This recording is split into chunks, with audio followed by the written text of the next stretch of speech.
Magandang hapon or magandang gabi po sa ating lahat. Anong oras niyo man po pinapanood ang bidyong ito. Salamat po sa panibagong linggo na pinagkaloob sa atin ng ating Diyos upang tayo ay magkaroon ng midweek encounter with God. So, ako po si Mark at ang napili ko pong talakayan natin para sa linggong ito ay matatagpuan sa Aklat ng Juan, Kabanata 4, talata 7 hanggang 14. So, hayaan niyo po akong basahin ang sinasabi sa kasulatan. May isang Samaritanang dumating upang umigib at sinabi ni Jesus sa kanya, "Maaari mo ba akong bigyan ng maiinom?" Wala noon ang kanyang mga alagad dahil sila'y bumibili ng pagkain sa bayan. Sinabi sa kanya ng babae, "Ikaw ay Hudyo at Samaritana naman ako. Bakit ka humihingi sa akin ng inumin?" Sinabi niya iyon sapagkat hindi nakikihalubilo ang mga Hudyo sa mga Samaritano. Sumagot si Jesus, "Kung alam mo lamang ang kaloob ng Diyos at kung sino itong humihingi sa iyo ng inumin, ikaw ang hihingi sa kanya at bibigyan ka naman niya ng tubig na nagbibigay buhay." Nagsalita ang babae, "Ginoo, malalim ang balong ito at wala ka namang panalo. Saan ka kukuha ng tubig na nagbibigay buhay? Ang balong ito ay pamana pa sa amin ng aming ninunong si Jacob. Dito siya uminom, gayon din kanyang mga anak at mga hayop. Higit ka pa ba sa kanya?" Sumagot si Jesus, "Ang bawat uminom ng tubig na ito'y muling mauuhaw. Ngunit ang sino mang uminom ng tubig na ibibigay ko sa kanya ay hindi na muling mauuhaw kailanman. Ang tubig na ibibigay ko ay magiging batis sa loob niya at patuloy na bubukal at magbibigay sa kanya ng buhay na walang hanggan." So, panandalian po muna tayong manalangin. Our Father in heaven, we call to your name, giving all the glory to you, O God. Salamat po sa panibagong linggo. Pinagkatipon-tipon niyo muli kami upang pag-aralan at pagnilay-nilayan ang inyong mga salita. Panginoon, gamitin niyo po ang inyong abang lingkod na kayo po ang siyang makita. Itago niyo po ako sa inyong likuran upang ako ay makapagbigay ng mga salitang magmumula sa inyo. Basbasan niyo po ang bawat isa sa amin, Panginoon. Napanalangin ko po ang lahat ng nakikinig at gayon din po ang aking mga kapatid at mga magulang upang basbasan ang iyong kapangyarihan. Kayo po ang siyang manguna sa aming sentro. Ito po ang aming panalangin sa matamis na pangalan ng aming Panginoong Jesus. Amen. So, yung pag-uusapan po natin ay 1, Kabanata 4, talata 7 hanggang 14.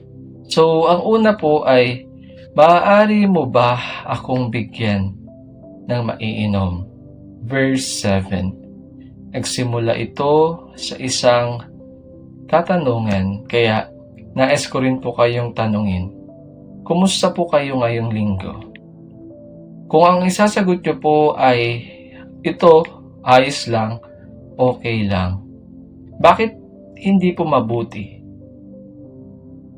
kaysa sa dati? At bakit hindi mabuti dahil meron akong Panginoong Diyos? Kung tayo po ay naggugulumihanan, nahihirapan sa mga suliranin, dapat magpasalamat po tayo. Hindi dahil sa mga paghihirap, kundi dahil alam ng Diyos na kaya nating pagtagumpayan ang lahat ng mga laban, pagsubok at suliraning ibibigay niya sa atin. We should trust God and do what we can. Sa pamamagitan po nito, Magagawa natin ang lahat kung meron tayong Kristo sa puso. Ang katanungan ay tanda ng paanyaya kung paano ang taong nabubuhay sa sinasabi ng paligid ay nakatagpo ng isang dakilang Diyos. Tayo po ay tiyak na ganoon din. Isang taga-Samaria na nakatuon lang ang paningin sa makamundong bagay, ngunit nabago, natuto at naging disipulo upang maligtas din maging ang ating pamilya. Ikaw ay Hudyo at Samaritana naman ako. Bakit ka humihingi sa akin ng inumin? Verse 9. Ito po yung pangalawang pag-uusapan natin. Pagkukumpara sa katayuan ng tao. Ang babaeng taga-Samaria ay tulad din natin. Nagtataka kung bakit ganoon na lang ang pagtawag sa atin ng Diyos. Remember, our Lord Jesus Christ ay naparito sa lupa upang bigyan kagalingan ang mga may sakit at karamdaman. He is the doctor of spirituality. So, pag napupunta siya dito, hindi para sa mga taong mabuti. Sabi nga po, di ba? The Lord will leave the 99 na mabuti para hanapin yung isang taong makasalanan. So, ganun din po tayo. Noong panahong makasalanan tayo, tinawag at inakay tayo ng Diyos sa kanyang likuran upang tayo ay mapabuti at ilagay sa tamang landasin. So, kung alam mo lang ang kaloob ng Diyos at kung sino itong humihingi sa iyo, ikaw ang hihingi at bibigyan ka naman niya. Verse 10, nasa pangatlong punto na po tayo. Ang kaloob ng ating Panginoong Hesus ay kaligtasan. Kaya marapatin nating ibigay sa Kanya ang pinakamainam na handog at ito ang ating mga sarili. Hindi tayo perpekto, nagkukulang at nagkakasala. Ngunit maglingkod tayo. Huwag natin siyang ikahiya sapagkat kung ikakahiya natin siya ngayon, ay ikakahiya niya rin tayo bukas. Sa panahong tayo ay pinangkihinahan, nalulungkot at napapagod, humingi lang tayo sa Kanya at bibigyan niya tayo ng lahat ng ating mga pangangailangan. Kaya nga po kanina, tinanong ko kayo kung kumusta ang ating mga puso. Kasi kadalasan po, di ba? Pag tinanong tayong kumusta ka, ayos lang ang sagot natin marahil. Ngunit tinitake for granted na lang po natin yung sinasabi or pagkamusta sa atin ng iba. So, pag hindi tayo okay, we just said it to the Lord. Sabihin natin sa Kanya na, Lord, I need you. Bigyan niyo po ako ng kalakasan, mapagtagumpayan ang laban na aking kinakaharap. Kahit ano pong edad natin sa buhay, may kanya-kanya tayong kinakaharap. At alam po yun ng Diyos. Hindi siya natutulog at lagi siyang nagmamatsyag sa atin. Pero minsan, hindi niya binibigay sa atin. Hindi dahil sa hindi tayo karapat-dapat, kundi dahil inaantay niyang sabihin natin. Tulad ng mga taong lumalapit kay Jesus dati. Di ba po? May mga bulag na nilalapitan ni Jesus. Ngunit alam naman niyang bulag yung mga taong yun. Pero inaantay niya pa rin sabihin nila at tinatanong niya na ano ang gusto mong gawin ko sa iyo? Gusto ko pong makakita. Ganun din po ang ating Panginoong Jesus at ang Diyos na ating makapangyarihan sa lahat na kailangan nating sabihin. Ibulong sa Kanya, isiwalat ang lahat ng ating nadarama upang tayo ay Kanyang matulungan. At pang-apat, Ginoo, malalim ang balong ito at wala kang panalok. Verse 11. Remember mga kapatid, at mga magulang. Ang kapangyarihan ng Diyos ay out of this world.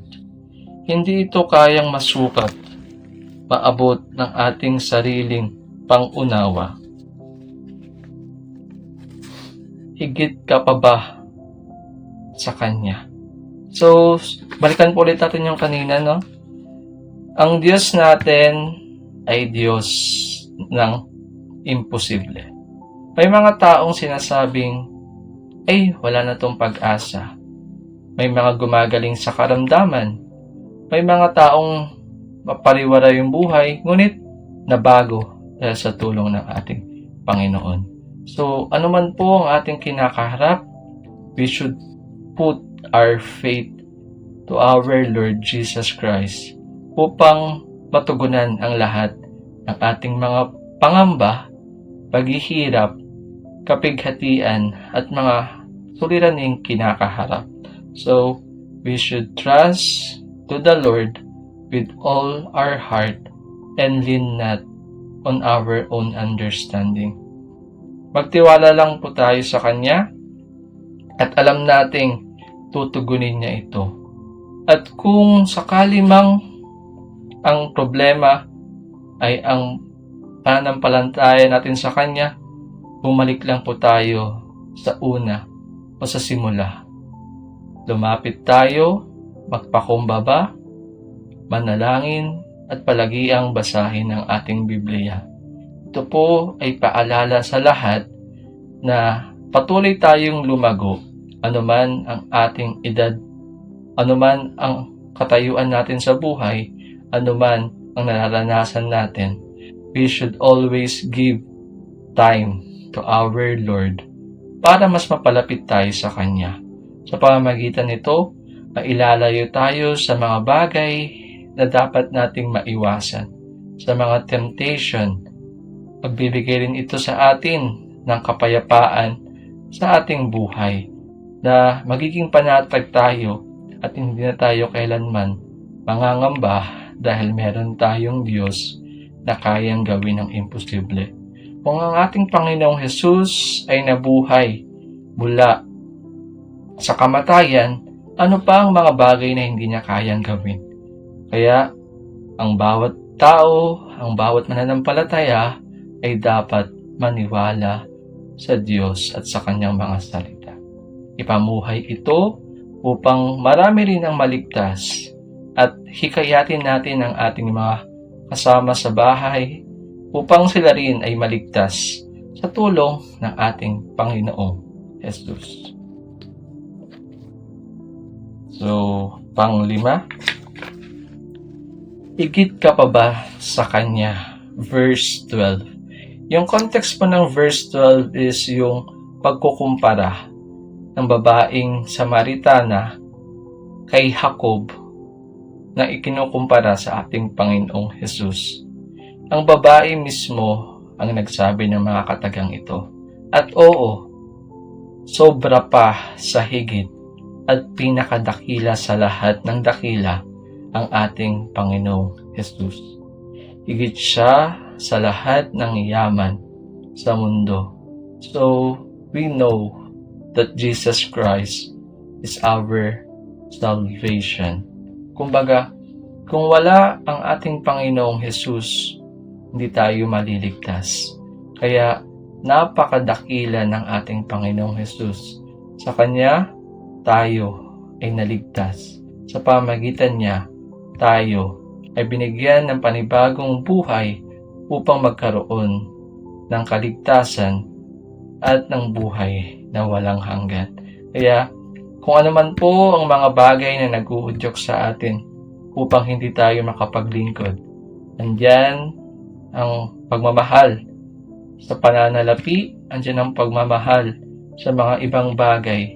Always remember po na ang bagay na pinakamahalaga sa lahat ay ang relasyon natin sa Diyos. Kaya ang bawat isa ay pagtuunan ito ng pansin at nag-invest sa bukas na naghihintay para sa kanila. Sabi po sa verse 13, muling mauuhaw Ang sabi po, ang ating Panginoong Hesus ang nagsabi nito, na ang bawat taong uminom sa balong ito ay muling mauuhaw. Kung ang sentro ng ating buhay ay hindi nakasentro sa Diyos, ay tiyak kailanman walang kapanatagan, kapayapaan at puro sa malaking alon ang ating tingin at hindi sa masigit na nasa harapan natin.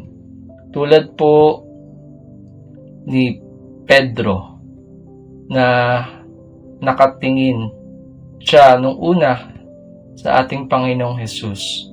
Nakalakad po siya sa alon, ngunit nung ang kanyang focus ay natuon na sa alon na naglalakihan at sa hangin papunta sa kanya, lumubog po siya. Ganoon din po tayo. Kung nakatuon ang ating isipan, buhay, sa mga bagay na hindi naman natin maidadala sa ating paroroonan, ay dapat mas bigyan natin pagtuon ng pansin yung bagay na mas mahalaga, which is yung relasyon natin sa Diyos. Sinasabi ng iba na, ay, wala lang yan. Ay, ganito lang yan.